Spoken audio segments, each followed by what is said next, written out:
Hi, എൻ്റെ പേര് Rijin. Welcome to race Kerala YouTube channel. അപ്പോൾ നമ്മൾ ഇന്ന് നോക്കാൻ പോകുന്നത് ജൂലൈ 15 കറണ്ട് അഫയേഴ്സ് ആണ് നമ്മൾ ഇന്ന് നോക്കാൻ പോകുന്നത്. ഇന്ന് മുമ്പുള്ള വീഡിയോസ് കാണാത്തവരുണ്ടെങ്കിൽ നമ്മുടെ യൂട്യൂബ് ചാനൽ ചെന്ന് അവിടുന്ന് ഡെഫിനറ്റ്ലി ആ വീഡിയോസ് എല്ലാം കാണുക. നമ്മൾ ഇന്ന് മുമ്പുള്ള കറണ്ട് അഫയേഴ്സിന്റെ വീഡിയോസും ഷോർട്ട് കട്ട് ട്രിക്സും എല്ലാം നമ്മുടെ ചാനലിലുണ്ട്. അത് കൂടാതെ ചാനൽ സബ്സ്ക്രൈബ് ചെയ്യാത്തവരുണ്ടെങ്കിൽ ചാനൽ സബ്സ്ക്രൈബ് ചെയ്യുക. ബിക്കോസ് നമ്മുടെ എക്സാംസിന്റെയും പ്രോഗ്രാംസിന്റെയും അപ്കമിംഗ് എക്സാംസിന്റെയും നമ്മുടെ പ്രോഗ്രാംസിന്റെ എല്ലാ അപ്ഡേറ്റും നമ്മുടെ യൂട്യൂബ് ചാനൽ വഴിയാണ് വരുന്നത്. സോ ചാനൽ സബ്സ്ക്രൈബ് ചെയ്യാത്തവരുണ്ടെങ്കിൽ ഡെഫിനറ്റ്ലി ചാനൽ സബ്സ്ക്രൈബ് ചെയ്യുക. അപ്പൊ നമുക്ക് ടൈം കളയാൻ സ്റ്റാർട്ട് ചെയ്യാം. നമ്മൾ ഇന്ന് നോക്കാൻ പോകുന്നത് ജൂലൈ 15 കറണ്ട് അഫയേഴ്സ് ആണ് നമ്മൾ ഇന്ന് നോക്കാൻ പോകുന്നത്. ഇപ്പം യുണൈറ്റഡ് നേഷൻസിന്റെ റീസെന്റ് ഒരു റിപ്പോർട്ട് വന്നായിരുന്നു. ആനുവൽ റിപ്പോർട്ടാണ് ഇതെന്ന് പറയുന്നത്. State of food security and nutrition in the year 2020 എന്നാണ് ആ ഒരു ആനുവൽ റിപ്പോർട്ടിന്റെ പേര്. United nation state of food security and nutrition in the world 2020 എന്നാണ് അതിന്റെ പേര്. അപ്പൊ ഈ ഒരു റിപ്പോർട്ട് അനുസരിച്ച് നമ്മുടെ വേൾഡിലെ എത്ര പെർസെന്റേജ് പോപ്പുലേഷൻ ആണ് ലാസ്റ്റ് ഇയർ 2019 ഹങ്കർ അല്ലെങ്കിൽ ക്രോണിക് ഹങ്കറിലോട്ട് ഡിസ്പ്ലേസ് ആയത്. സോ ആ ഒരു പെർസെന്റേജ് എന്ന് പറയുന്നത് നമുക്ക് അവിടെ നോക്കാൻ അറിയാം. 8.9% ഓഫ് ദി വേൾഡ് പോപ്പുലേഷൻ ആണ് റീസെന്റ് ഈ 2019 നമ്മളുടെ ഈ ഒരു ക്രോണിക് ഹങ്കറിലോട്ട് ഡിസ്പ്ലേസ് ആയത്. ആൻഡ് ഇപ്പോഴത്തെ ഈ ഒരു റിപ്പോർട്ടിൽ അനുസരിച്ച് ആക്ച്വലി അതിൽ പറയുന്നുണ്ട് ദാറ്റ് 2020 ഇപ്പോഴത്തെ COVID-19 ഇഷ്യൂവിൽ ശേഷം ഈ 2020 ഡിസ്പ്ലേസ് ആകാൻ പോകുന്ന പോപ്പുലേഷൻ എന്ന് പറയുന്നത് ഈ ഒരു ക്രോണിക് ഹങ്കറിലോട്ട് ഡിസ്പ്ലേസ് ആകാൻ പോകുന്ന പോപ്പുലേഷൻ എന്ന് പറയുന്നത് വളരെ കൂടുതലായിരിക്കും 2019 വെച്ച് കമ്പയർ ചെയ്യുമ്പോൾ എന്നാണ് പറയുന്നത്. അപ്പം 2020 ഇപ്പോഴത്തെ ഈ റിപ്പോർട്ട് അനുസരിച്ച് 2019 ഡിസ്പ്ലേസ് ആയ പോപ്പുലേഷൻ എന്ന് പറയുന്നത് 8.9% ആണ് ക്രോണിക് ഹങ്കറിലോട്ട് ഡിസ്പ്ലേസ് ആയ പോപ്പുലേഷൻ എന്ന് പറയുന്നത്. അതെന്ന് പറയുന്നത് 690 മില്യൺ പീപ്പിൾസ് ആണ് അതെന്ന് പറയുന്നത്.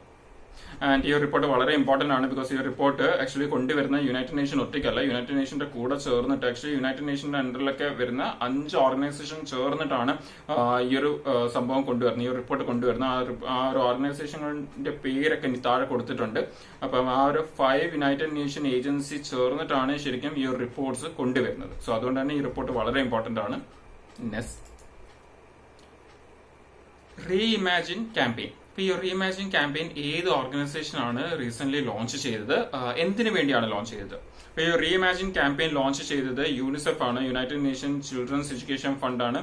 അത് കൂടാതെ യൂണിസെഫിന്റെ കൂടെ ചേർന്ന് FICCI federation of Indian chambers of commerce and ഇൻഡസ്ട്രീസും അതേപോലെ സോഷ്യോ എക്കണോമിക് ഡെവലപ്മെന്റ് ഫൗണ്ടേഷൻ, ഈ 3 ഓർഗനൈസേഷൻ കൂടി ചേർന്നിട്ടാണ്, മെയിൻലി യൂണിസെഫ് ആൻഡ് അതിന്റെ കൂടെ ഈ 2 ഓർഗനൈസേഷൻ കൂടി ചേർന്നിട്ടാണ് ഈ ഒരു റീഇമാജിൻ ക്യാമ്പയിൻ ലോഞ്ച് ചെയ്തിരിക്കുന്നത്. ഇപ്പൊ എന്താണ് റീഇമാജിൻ ക്യാമ്പയിൻ എന്ന് ചോദിച്ചു കഴിഞ്ഞാൽ, നമ്മുടെ ഇപ്പൊ ഈ ഒരു പോസ്റ്റ് കോവിഡ്-19 സിറ്റുവേഷനിൽ നമ്മുടെ ബാക്ക്വേർഡ് ആയി പോയ നമ്മുടെ പോപ്പുലേഷനെയും ചിൽഡ്രൻസിനെയും ഹെൽപ്പ് ചെയ്യുക, സപ്പോർട്ട് ചെയ്യുക എന്നുള്ളതാണ് ഈ ക്യാമ്പയിനിങ് കൊണ്ട് ഉദ്ദേശിക്കുന്നത്. ആൻഡ് ഈ ഒരു ക്യാമ്പയിനിങ് ആക്ച്വലി നമ്മുടെ ഗവൺമെന്റിനോട് അപ്പീൽ ചെയ്യുക ചെയ്യുന്നത് ദാറ്റ് അവരെ സപ്പോർട്ട് ചെയ്യണം എന്നുള്ളത്. ഗവൺമെന്റിനോട് മാത്രമല്ല, ഗവൺമെന്റ്, പബ്ലിക്, അതേപോലെ പ്രൈവറ്റ് സെക്ടേഴ്സ്, ഡോണേഴ്സ്, അങ്ങനെയുള്ള എല്ലാവരോടും അപ്പീൽ ചെയ്യുക ചെയ്യുന്നത് ദാറ്റ് നമ്മുടെ ഈ പോസ്റ്റ് കോവിഡ്-19 സിറ്റുവേഷനിൽ ഇവരെ ഹെൽപ്പ് ചെയ്യണം എന്നുള്ള ഒരു ക്യാമ്പയിനിങ് ആണ് ഈ ഒരു ക്യാമ്പയിനിങ് എന്ന് പറയുന്നത്. ഈ ക്യാമ്പയിനിങ് ലോഞ്ച് ചെയ്ത് യൂണിസെഫ്, FICCI, SEDF കൂടി ചേർന്നിട്ടാണ് ഈ ഒരു ക്യാമ്പയിനിങ് ലോഞ്ച് ചെയ്തത്.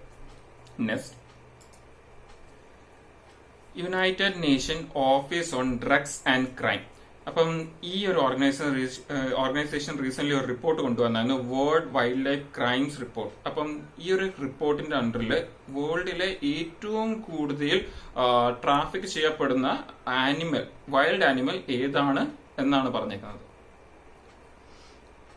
അപ്പം വേൾഡിലെ മോസ്റ്റ് ട്രാഫിക് വൈൽഡ് ആനിമൽ എന്ന് പറയുന്നത് പാങ്കോളിൻ ആണ്. പാങ്കോളിനെയാണ് ഏറ്റവും കൂടുതൽ ട്രേഡ് ചെയ്യുന്നത്. അപ്പം അതിനെ ട്രേഡ് ചെയ്യാനുള്ള കാരണം എന്ന് പറയുന്നത് ഈ ഒരു ആനിമലിന്റെ സ്കെയിൽസിന് വേണ്ടിയാണ് ഈ ആനിമലിനെ ട്രേഡ് ചെയ്യുന്നത്.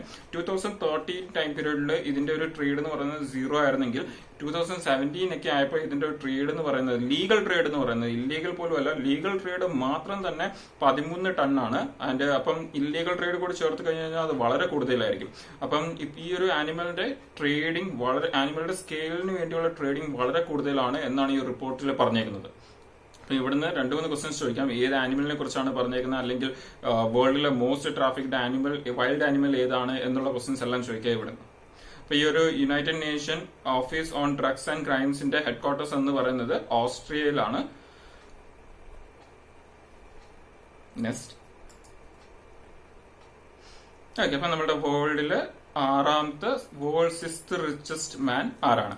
റീസെന്റ് വന്ന ബ്ലൂംബർഗിന്റെ ബില്യനിയേഴ്സ് ഇൻഡെക്സ് റിപ്പോർട്ട് അനുസരിച്ച് നമ്മുടെ വേൾഡിലെ 6th റിച്ചസ്റ്റ് മാൻ എന്ന് പറയുന്നത് മുകേഷ് അംബാനിയാണ്, നമുക്ക് എല്ലാവർക്കും അറിയാം. അപ്പോൾ ഈ ഒരു റിപ്പോർട്ട് എന്ന് പറയുന്നത് ബ്ലൂംബർഗ് ബില്യനിയേഴ്സ് ഇൻഡെക്സ് ആണ് ഈ ഒരു റിപ്പോർട്ട് കൊണ്ടുവന്നത്. അപ്പം ഈ ഒരു റിപ്പോർട്ട് അനുസരിച്ചാണ് നമ്മുടെ റിലയൻസ് ഇൻഡസ്ട്രീസിലെ ചെയർമാനായ മുകേഷ് അംബാനി വേൾഡിലെ 6th റിച്ചസ്റ്റ് പേഴ്സൺ ആയത്. അപ്പം ഈ ഒരു ബ്ലൂംബർഗ് ബില്യനിയേഴ്സ് ഇൻഡെക്സിനെ കുറിച്ച് പറയുകയാണെങ്കിൽ ഈ ഒരു റിപ്പോർട്ട് എന്ന് പറയുന്നത് അല്ലെങ്കിൽ ഈ ഒരു ഇൻഡെക്സ് എന്ന് പറയുന്നത് ഇതൊരു ഡെയിലി റാങ്കിങ് ആണ് richest peoples in the world. അതിന്റെ ഒരു ഡെയിലി റാങ്കിങ് ആണ് ഈ ബ്ലൂംബർഗ് ബില്യനിയേഴ്സ് ഇൻഡെക്സ് എന്ന് പറയുന്നത്.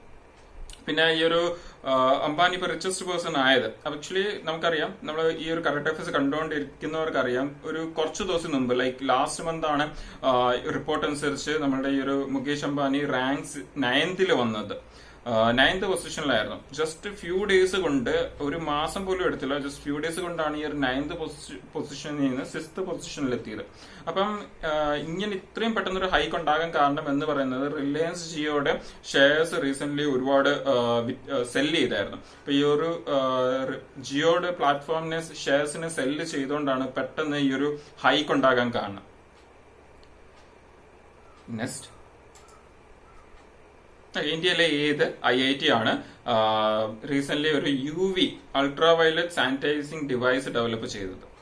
ആൻഡ് എന്താണ് അതിന്റെ ഒരു പേര്? അപ്പൊ ഈ ഒരു അൾട്രാവയലറ്റ് സാനിറ്റൈസിംഗ് ഡിവൈസ് എന്ന് പറയുമ്പോൾ തന്നെ നമുക്കറിയാം, ഈ ഒരു സംഭവം എന്ന് പറയുന്നത് ശരിക്കും COVID-19 വൈറസ് അതിനെ ഡിസ്ഇൻഫെക്ട് ചെയ്യാൻ വേണ്ടിയാണ് ഈ ഒരു സംഭവം എന്ന് പറയുന്നത്. അത് ആക്ച്വലി ശരിക്കും ലോഞ്ച് ചെയ്യാൻ കാരണം എന്ന് പറയുന്നത് നമുക്കറിയാം ഇനിയിപ്പം വരുന്ന പോസ്റ്റ് COVID-19 സിറ്റുവേഷൻ നമ്മുടെ WHO നമ്മളോട് പറഞ്ഞായിരുന്നു ദാറ്റ് ഇതേപോലെ ഇനി വരുന്ന സിറ്റുവേഷനിൽ നമ്മൾ COVID-19 വൈറസിന്റെ കൂടെ തന്നെ ജീവിക്കേണ്ടി വരുമെന്ന്. അപ്പം അങ്ങനെ ജീവിക്കുമ്പോൾ നമുക്ക് ആവശ്യമായിട്ടുള്ള അഡ്വാൻസ് ടെക്നോളജീസ് വേണം ഈ ഒരു വൈറസിനെ ഡിസ്ഇൻഫെക്ട് ചെയ്യാൻ വേണ്ടി.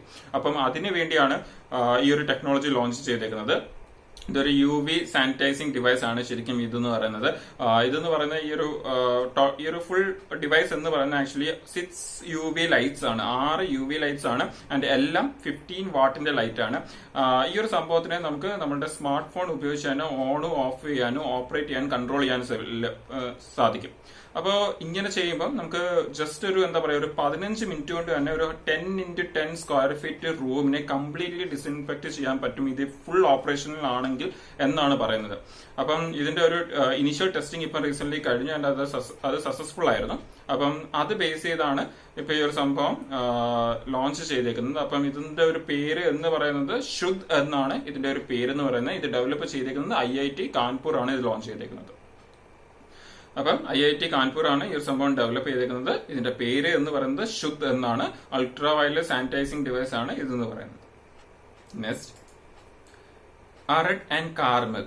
ഇത് ഇസ്രായേലി അസോൾട്ട് റൈഫിൾസ് ആണ് ഈ ഒരു സംഭവം എന്ന് പറയുന്നത്. അപ്പം ഈ ഒരു റൈഫിൾസ് റീസെന്റ് നമ്മുടെ ഇന്ത്യയിൽ മാനുഫാക്ചർ ചെയ്യാൻ തീരുമാനിച്ചു. അപ്പൊ ഇന്ത്യയിൽ ഈ ഒരു സംഭവം മാനുഫാക്ചർ ചെയ്യുന്ന ഏത് കമ്പനി ആണ് എന്നുള്ളതാണ് ഇമ്പോർട്ടന്റ് എന്ന് പറയുന്നത്. അപ്പൊ ഇത് ചെയ്യുന്നത് മേക്ക് ഇൻ ഇന്ത്യ ഇനിഷ്യേറ്റീവിന്റെ അണ്ടറിൽ നമ്മുടെ PLR സിസ്റ്റംസ് എന്ന് പറയുന്ന ഒരു കമ്പനിയാണ് ഈ ഒരു സംഭവം ചെയ്യുന്നത്. ആൻഡ് ഈ ഒരു കമ്പനിയുടെ ഇമ്പോർട്ടൻസ് എന്ന് പറഞ്ഞു കഴിഞ്ഞാൽ നമ്മുടെ ഇന്ത്യയിലെ ഫസ്റ്റ് പ്രൈവറ്റ് സെക്ടർ കമ്പനിയാണ് ഈ ഒരു ആംസ് ആൻഡ് അമ്യൂണിഷൻസ് മാനുഫാക്ചർ ചെയ്യാനുള്ള ലൈസൻസ് ഉള്ള കമ്പനി എന്ന് പറയുന്നത് ഇതെന്ന് പറയുന്നത്. അപ്പം ഫസ്റ്റ് പ്രൈവറ്റ് സെക്ടർ കമ്പനി ഈ ആംസ് ആൻഡ് അമ്യൂണിഷൻസ് മാനുഫാക്ചർ ചെയ്യാനുള്ള ലൈസൻസ് ഉള്ള ആദ്യത്തെ കമ്പനിയാണ് ഈ PLR സിസ്റ്റംസ് എന്ന് പറയുന്നത്. Next, if it bleeds. ഇതൊരു പുതിയ ബുക്കാണ് ഇപ്പൊ റീസെന്റ് നമ്മുടെ ഇന്ത്യയിൽ ലോഞ്ച് ചെയ്ത ഈ ബുക്ക് എന്ന് പറയുന്നത്. അപ്പം ഈ ബുക്കിന്റെ ഓഥർ ആരാണ് എന്നുള്ളതാണ് ക്വസ്റ്റ്യൻ. അപ്പൊ ഈ ഒരു ബുക്കിന്റെ ഓഥർ എന്ന് പറയുന്നത് സ്റ്റീഫൻ കിങ് ആണ്. ഈ ഒരു ബുക്കിന്റെ ഓഥർ എന്ന് പറയുന്നത് സ്റ്റീഫൻ കിങ്. നെക്സ്റ്റ്, റീസെന്റ് നമ്മുടെ സെൻട്രൽ ഗവൺമെന്റ് ഏത് സ്റ്റേറ്റിനാണ് 1500 crores എമൗണ്ട് അലോട്ട് ചെയ്തത്? ആ സ്റ്റേറ്റിലെ ക്രോപ്സിന്റെ ഡൈവേഴ്സിഫിക്കേഷന് വേണ്ടിയും പോണ്ട് റീജുനേഷനും വേണ്ടിയാണ് ഈ ഒരു എമൗണ്ട് അലോട്ട് ചെയ്തത്. ₹1500 crores ആണ് അലോട്ട് ചെയ്തത്. അപ്പം ക്രോപ്സിന്റെ ഡൈവേഴ്സിഫിക്കേഷനും പോണ്ട് റീജുനേഷനും വേണ്ടിയൊക്കെയാണ് ഈ ഒരു എമൗണ്ട് അലോട്ട് ചെയ്തത്. അപ്പൊ ഇത് ചെയ്തത് ഹരിയാന സ്റ്റേറ്റിന് വേണ്ടിയാണ് ഈ ഒരു സംഭവം ചെയ്തത്. അപ്പം ഈ ഒരു 1500 crores 1500 crores ഈ ഒരു 1000 crores അലോട്ട് ചെയ്തേക്കുന്നത് ജൽ ജീവൻ മിഷന്റെ അണ്ടറിലാണ് അലോട്ട് ചെയ്തേക്കുന്നത്. അപ്പൊ എന്താണ് ഈ ജൽ ജീവൻ മിഷൻ? ജൽ ജീവൻ മിഷൻ എന്ന് പറഞ്ഞു കഴിഞ്ഞാൽ നമ്മുടെ മിനിസ്ട്രി ഓഫ് ജൽ ശക്തിന്റെ അണ്ടറിലാണ് ഈ ഒരു ജൽ ജീവൻ മിഷൻ വരുന്നത്.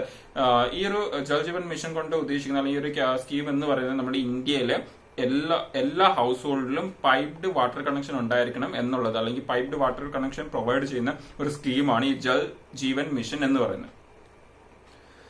അപ്പം ഈ ഒരു ജൽ ജീവൻ മിഷന്റെ അണ്ടറിലാണ് ഈ ഒരു 1000 crores അലോട്ട്, ഈ 1500 1000 crores അലോട്ട് ചെയ്യുന്നത്. അപ്പം ജൽ ജീവൻ മിഷനും ന്യൂസിൽ ഉണ്ടാവേണ്ട അത് എന്താണ് എന്നുള്ളത് ഇമ്പോർട്ടന്റ് ആണ്. നെക്സ്റ്റ്, ഓക്കെ, വേൾഡിലെ ഏത് കൺട്രിയാണ് ആദ്യമായിട്ട് നമ്മുടെ COVID-19 വാക്സിന്റെ ഹ്യൂമൻ ട്രയൽസ് സക്സസ്ഫുള്ളി കംപ്ലീറ്റ് ചെയ്തത്? അപ്പൊ അതെന്ന് പറയുന്നത് റഷ്യയാണ്. ഇപ്പൊ റഷ്യയാണ് റീസെന്റ് ക്ലെയിം ചെയ്തത് ദാറ്റ് അവര് COVID-19 വാക്സിന്റെ ഒരു ഹ്യൂമൻ ട്രയൽസ് കംപ്ലീറ്റ് ചെയ്തു. ആൻഡ് അത് കംപ്ലീറ്റ്ലി ആ വാക്സിൻ എന്ന് പറയുന്നത് കംപ്ലീറ്റ്ലി ഹ്യൂമൻസിന് വേണ്ടി സേഫ് ആണ് ആൻഡ് എഫക്റ്റീവ് ആണ് എന്നും ഇപ്പൊ റീസെന്റ് നമ്മുടെ റഷ്യയാണ് ക്ലെയിം ചെയ്തത്. നെക്സ്റ്റ്, ഓക്കെ, ലാസ്റ്റ് വൺ, നമ്മുടെ പത്മനാഭ സ്വാമി ടെമ്പിൾ. അപ്പൊ നമുക്കറിയാം ഈ ഒരു ടെമ്പിൾ എവിടെയാണ് എന്നുള്ളത്. നമ്മുടെ ഈ ടെമ്പിൾ എന്ന് പറയുന്നത് നമ്മുടെ കേരളത്തിലെ ട്രിവാൻഡ്രത്താണ് ഈ ഒരു ടെമ്പിൾ എന്ന് പറയുന്നത്. അപ്പം ഈ ഒരു സംഭവം ഇപ്പൊ ന്യൂസിൽ വരാൻ കാരണം ഇപ്പം അപ്കമിംഗ് എക്സാമിന് മേ ബി ചോദിക്കാം ഈ ടെമ്പിൾ ഏത് സ്റ്റേറ്റിലാണ് അല്ലെങ്കിൽ ഏത് സ്ഥലത്താണ് എന്ന് ചോദിക്കാം. അപ്പം ഈ ഒരു ടെമ്പിൾ ഇപ്പം വീണ്ടും ന്യൂസിൽ വരാൻ കാരണം എന്ന് പറയുന്നത് നമുക്കറിയാം 2011 നമ്മുടെ കേരള ഹൈക്കോടതി വിധിച്ചായിരുന്നു ദാറ്റ് ഈ ഒരു ടെമ്പിളിന്റെ അഡ്മിനിസ്ട്രേറ്റീവ് പവേഴ്സ് നമ്മുടെ സ്റ്റേറ്റ് ഗവൺമെന്റിനുള്ളതാണ് എന്ന് വേർഡിറ്റ് കൊണ്ടുവന്നായിരുന്നു. അപ്പം നമ്മുടെ ഈ ഒരു റോയൽ ഫാമിലി ഈ ഒരു വേർഡിറ്റിന്റെ അഗെയിൻസ്റ്റ് നമ്മുടെ സുപ്രീം കോർട്ടിൽ അപ്പീൽ കൊടുത്തായിരുന്നു. അപ്പൊ ആ ഒരു അപ്പീലിന്റെ ഇപ്പം ഫൈനലി സുപ്രീം കോർട്ടിന്റെ ഒരു വെർഡിറ്റ് വന്നു. ആ ഒരു വെർഡിറ്റ് അനുസരിച്ച് ഈ ഒരു 2011 നമ്മുടെ ഹൈക്കോർട്ടിന്റെ വെർഡിറ്റിനെ കംപ്ലീറ്റ്ലി റിവേഴ്സ് ചെയ്തുകൊണ്ടാണ് വെർഡിറ്റ് വന്നത്. എന്ന് പറഞ്ഞു കഴിഞ്ഞാൽ നമ്മുടെ ഈ ഒരു പത്മനാഭ സ്വാമി ടെമ്പിളിന്റെ അഡ്മിനിസ്ട്രേറ്റീവ് പവേഴ്സ് കംപ്ലീറ്റ്ലി നമ്മുടെ ഈ റോയൽ ഫാമിലിക്കുള്ളതാണ്, സ്റ്റേറ്റ് ഗവൺമെന്റിനുള്ളത് അല്ല എന്ന് പറഞ്ഞുകൊണ്ടാണ് നമ്മുടെ സുപ്രീം കോർട്ടിന്റെ വെർഡിറ്റ് വന്നത്. സോ ഈ ഒരു സംഭവം ന്യൂസിൽ ഉണ്ടാവേണ്ട ഈ ടെമ്പിൾ എവിടാണ് എന്നുള്ള ഒരു ക്വസ്റ്റ്യൻ ചോദിക്കാൻ ചാൻസ് ഉണ്ട്. നമുക്ക് മലയാളികൾക്ക് എല്ലാവർക്കും അറിയാം ഈ ഒരു ടെമ്പിൾ എവിടാണ് എന്നുള്ളത്. സോ ഇത്രയാണ് നമ്മുടെ ലാസ്റ്റ് ഡേയിലെ ഇമ്പോർട്ടന്റ് കറന്റ് അഫയേഴ്സ് എന്ന് പറയുന്നത്. എക്സാം പോയിന്റ് ഓഫ് വ്യൂവിലെ ഇമ്പോർട്ടന്റ് കറന്റ് അഫയേഴ്സും അത് റിലേറ്റഡ് ഫാക്ട്സ് എന്ന് പറയുന്നത്. നമുക്ക് ഇനി അതിന്റെ ജസ്റ്റ് മുമ്പുള്ള ദിവസത്തെ ഇമ്പോർട്ടന്റ് ക്വസ്റ്റ്യൻസ് കൂടി നോക്കാം. കറന്റ് അഫയേഴ്സ് നമ്മൾ ഓൾറെഡി ചെയ്ത കറന്റ് അഫയർ ആണ്, അത് റിലേറ്റഡ് ഇമ്പോർട്ടന്റ് ക്വസ്റ്റ്യൻസ് കൂടി നോക്കാം. റോക്കോ ടോക്കോ ഈ ഒരു ക്യാമ്പയിനിങ് ഏത് സ്റ്റേറ്റ് ആണ് ലോഞ്ച് ചെയ്തത്? ഈ റോക്കോ ടോക്കോ ക്യാമ്പയിനിങ് നമുക്കറിയാം മാസ്ക് ഇടാത്തവരുടെ എഗെയിൻസ്റ്റ് ഉള്ള ഒരു ക്യാമ്പയിനിങ് ആണ് ഈ ഒരു ക്യാമ്പയിനിങ് എന്ന് പറയുന്നത്. അപ്പൊ ഈ ഒരു സംഭവം ലോഞ്ച് ചെയ്തത് മധ്യപ്രദേശ് ആണ്. ഈ ഒരു ക്യാമ്പയിനിങ് ലോഞ്ച് ചെയ്തത് റോക്കോ ടോക്കോ. നെക്സ്റ്റ്, ഇന്ത്യയുടെ top trading partner for the financial year 2019-2020 ഏത് കൺട്രിയാണ്? അപ്പം ആ ഒരു കൺട്രി എന്ന് പറയുന്നത് നമുക്കറിയാം യുണൈറ്റഡ് സ്റ്റേറ്റ്സ് ആണ് നമ്മുടെ ഇന്ത്യയുടെ ഏറ്റവും top trading partner for the financial year 2019-2020.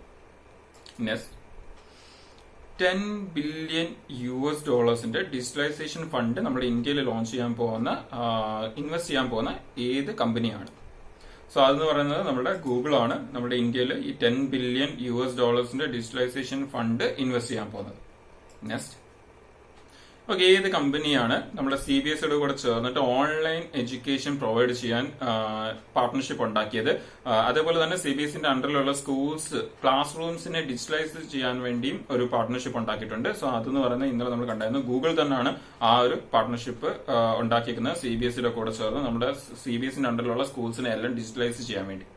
Next, national crimes record bureau ഏത് ഓർഗനൈസേഷൻ അല്ലെങ്കിൽ ഏത് ഇതിന്റെ കൂടെ ചേർന്നിട്ടാണ് നമ്മളുടെ സെൻട്രലൈസ്ഡ് ഡേറ്റാബേസ് ഷെയർ ചെയ്യാനുള്ള MOU സൈൻ ചെയ്തത്? സോ ഈ ഒരു MOUന്റെ അണ്ടറിൽ 14,000 പോലീസ് സ്റ്റേഷൻസ് ആയിട്ട് റിലേറ്റഡ് ഡേറ്റാബേസ് ആയിരിക്കും ഷെയർ ചെയ്യുന്നത്. സോ അതെന്ന് പറയുന്നത് നാഷണൽ ക്രൈം റെക്കോർഡ്സ് ബ്യൂറോ നാറ്റ് കൂടെ ചേർന്ന് അല്ലെങ്കിൽ നാഷണൽ ഇന്റലിജൻസ് ഗ്രിഡിന്റെ കൂടെ ചേർന്നിട്ടാണ് ഈ ഒരു ഡേറ്റാബേസ് ഷെയർ ചെയ്യാൻ വേണ്ടി MOU സൈൻ ചെയ്തത് റീസെന്റ്.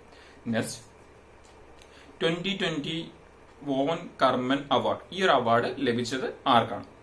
ഈ ഒരു അവാർഡ് എന്ന് പറയുന്നത് കൊടുക്കുന്നത് ഇന്റർനാഷണൽ അക്കാദമി ഓഫ് ആസ്ട്രോനോട്ടിക്സ് ആണ് ഈ ഒരു അവാർഡ് കൊടുക്കുന്നത്. അപ്പൊ ഈ ഒരു അവാർഡ് എന്ന് പറയുന്നത് കിട്ടിയത് ഈ വർഷത്തെ 2020 അവാർഡ് കിട്ടിയത് നമ്മുടെ ISROയുടെ ചീഫ് കൂടിയായ K. ശിവൻ ആണ് ഈ ഒരു അവാർഡ് ലഭിച്ചത്. Next, CII ITC sustainability award 2019 ഈ ഒരു അവാർഡ് ലഭിച്ചത് ഏത് ഓർഗനൈസേഷനാണ്? സോ ഈ ഒരു അവാർഡ് ലഭിച്ചത് നമ്മുടെ NTPCക്കാണ്, നാഷണൽ തെർമൽ പവർ കോർപ്പറേഷൻ ആണ് ഈ ഒരു അവാർഡ് ലഭിച്ചത്. Next, Darpan portal and mobile app, ഈ ഒരു സംഭവത്തിനാണ് ഇപ്പൊ റീസെന്റ് നമ്മുടെ LIS എക്സലൻസ് അവാർഡ് 2020 ലഭിച്ചത്. അപ്പം ഏത് സ്റ്റേറ്റുമായിട്ട് റിലേറ്റഡ് ഗവൺമെന്റ് പോർട്ടലാണ് ഈ ഒരു ദർപ്പൺ പോർട്ടൽ എന്ന് പറയുന്നത്? സോ ആ ഒരു ദർപ്പൺ പോർട്ടൽ എന്ന് പറയുന്നത് ഛത്തീസ്ഗഡ് സ്റ്റേറ്റുമായിട്ട് റിലേറ്റഡ് ആണ്. ഛത്തീസ്ഗഡ് CMന്റെ ഒരു വെബ്സൈറ്റ് ആണ് ഈ ദർപ്പൺ പോർട്ടൽ എന്ന് പറയുന്നത്. നെക്സ്റ്റ്,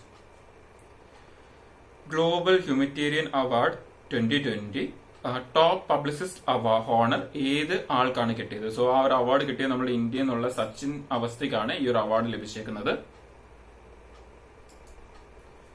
ഓക്കെ, ഒരു ലാസ്റ്റ് ക്വസ്റ്റ്യൻ ആൻഡ് ഒരു സ്റ്റാറ്റിക് ക്വസ്റ്റ്യൻ. നമ്മുടെ ഇന്റർനാഷണൽ അക്കാഡമി ഓഫ് ആസ്ട്രോനോട്ടിക്സിന്റെ ലൊക്കേഷൻ അല്ലെങ്കിൽ ഹെഡ് ക്വാർട്ടേഴ്സ് എവിടാണ്? സോ അതെന്ന് പറയുന്നത് പാരീസ്, ഫ്രാൻസിലാണ് ആ ഒരു ഇതിന്റെ ഹെഡ് ക്വാർട്ടേഴ്സ് എന്ന് പറയുന്നത്. സോ ഇത്രയാണ് നമ്മുടെ ലാസ്റ്റ് ഡേയിലെ ഇമ്പോർട്ടന്റ് കറന്റ് അഫയേഴ്സും അതിന് തൊട്ട് മുമ്പത്തെ ദിവസം നമ്മൾ കണ്ട കറന്റ് അഫയേഴ്സിന്റെ വീഡിയോയിലെ ഇമ്പോർട്ടന്റ് എക്സാം പോയിന്റ് ഓഫ് വ്യൂവിൽ ഇമ്പോർട്ടന്റ് ക്വസ്റ്റ്യൻസും എന്ന് പറയുന്നത്. അപ്പം നമുക്ക് നാളെ വീണ്ടും കാണാം. ഇന്നത്തെ കറന്റ് അഫയേഴ്സുമായിട്ട് എല്ലാവരും പ്രിപ്പയർ ചെയ്തുകൊണ്ടിരിക്കുക. Thank you.